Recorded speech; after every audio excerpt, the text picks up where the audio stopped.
बागेश्वर धाम महाराज जी के बारे में ये बात बहुत ही हैरान करने वाली है कि महाराज भक्त से बिना कुछ पूछे उनकी मन की बातों को पर्चे पर लिखकर भक्तों को उनकी समस्या का हल दे देते हैं।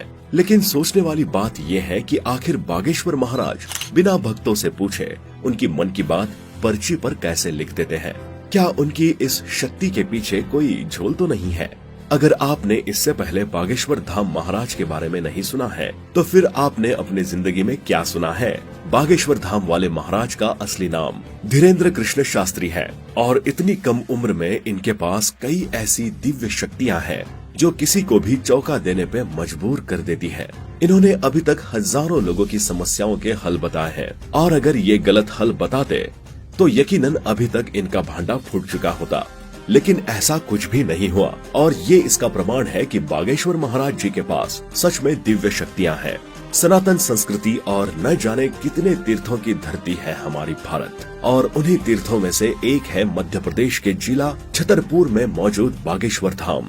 बागेश्वर धाम की महिमा अपरंपार है और आज पूरे विश्व में बागेश्वर धाम बालाजी और भगवान राम की कृपा से अपनी एक खास जगह बना चुका है। कोई अपनी या अपनी संतान की लंबी बीमारी से परेशान होकर, तो कोई संतान की कामना लेकर, तो कोई रोजगार कारोबार की चिंता लेकर या फिर किसी के जीवन में अशांति फैली हुई है। सभी समस्याओं से पीड़ित लाखों लोग यहाँ आते हैं और जो लोग यहाँ रोते हुए आते हैं वो भी बागेश्वर धाम से जब वापस जाते हैं तो उनके चेहरे पर एक असीम मुस्कान होती है। बागेश्वर महाराज जी यहाँ आने वाले सभी पीड़ितों की समस्याओं को दूर करते हैं। अगर कोई व्यक्ति लंबे समय से किसी बीमारी से पीड़ित होता है तो महाराज जी उन्हें अपने आशीर्वाद और बागेश्वर धाम में चल रहे निशुल्क दवाई वितरण से उनका उपचार करते हैं। बागेश्वर धाम में आकर जाने वाले हर एक व्यक्ति के जुबान पर सिर्फ यही शब्द होते हैं कि बागेश्वर धाम की महिमा अपरंपार है। कई श्रद्धालुओं का कहना है कि लोगों की सुनी सुनाई बातों के अलावा आपको खुद यहाँ आकर अनुभव करना चाहिए। जब आप यहाँ आएंगे तो आपको खुद एक दिव्य शक्ति का अनुभव होगा जो आपके जिंदगी में खुशहाली भर देगा। अगर आप भी महाराज जी के दर्शन लेना चाहते हैं तो बागेश्वर धाम पहुंचना बहुत आसान है। मध्य प्रदेश के छतरपुर जिले से बागेश्वर धाम के लिए सीधे बस मिल जाती है। बागेश्वर धाम महाराज की महिमा और लोगों द्वारा उनके ऊपर अटूट विश्वास का आकलन आप उनके दरबार में मौजूद भीड़ को देख के ही कर सकते हैं। बाबा के दरबार में मौजूद ये सभी लोग भारत के अलग अलग राज्यों से यहाँ इकट्ठा हुए हैं। इनमें से कई लोग अपनी समस्या का हल पाने के लिए, तो कई लोग बाबा की महिमा देखने के लिए और वहीं कई लोग बाबा की परीक्षा लेने के लिए जमा हुए हैं। कई लोगों ने भरी दरबार में बागेश्वर महाराज जी की परीक्षा लेने की कोशिश की है, लेकिन महाराज जी उन लोगों के सवालों का ऐसा जवाब देते हैं कि दरबार में बैठे बाकी लोगों का विश्वास उनके ऊपर और ज्यादा बढ़ जाता है। एक बार दो लोग एक पर्चे पर बहुत सारे प्रश्न लिखकर बागेश्वर धाम महाराज के सामने बैठ गए।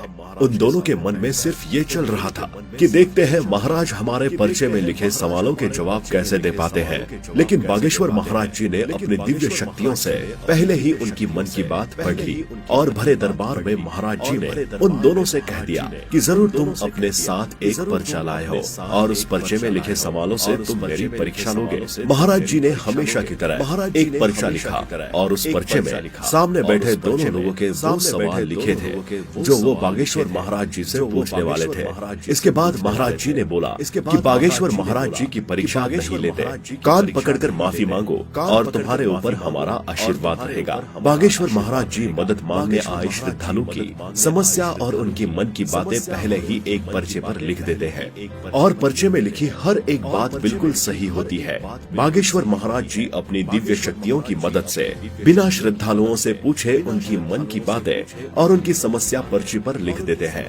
उनकी महिमा अपरंपार है और अगर आप YouTube पर मौजूद उनकी हजारों वीडियो देखने के बाद भी उनके ऊपर शक कर रहे हैं तो उनकी महिमा का सबूत आपको तभी मिलेगा जब आप खुद बागेश्वर धाम जाएंगे और वहां मौजूद अतुल्य शक्तियों का अनुभव करेंगे।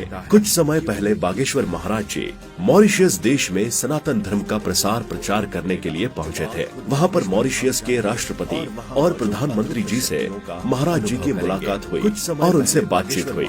मॉरिशस के राष्ट्रपति और प्रधानमंत्री ने बागेश्वर महाराज जी का भव्य स्वागत किया और उन्हें भी यकीन हो गया कि महाराज जी के अंदर सच में दिव्य शक्तियां हैं। 4 जुलाई 1996 के दिन श्री राम कृपाल जी और भक्तिमती माता सरोज के ब्राह्मण परिवार में एक दिव्य बालक का जन्म हुआ।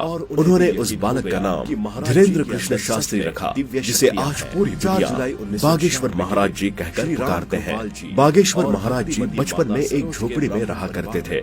उनका बचपन इतनी ज्यादा गरीबी में बीता है कि उन्हें ठीक से 2 वक्त की रोटी भी नहीं मिल पाती थी। लेकिन जो व्यक्ति लाखों लोगों की जिंदगी में उजाला भरने के लिए पैदा हुआ हो, आखिर उस व्यक्ति के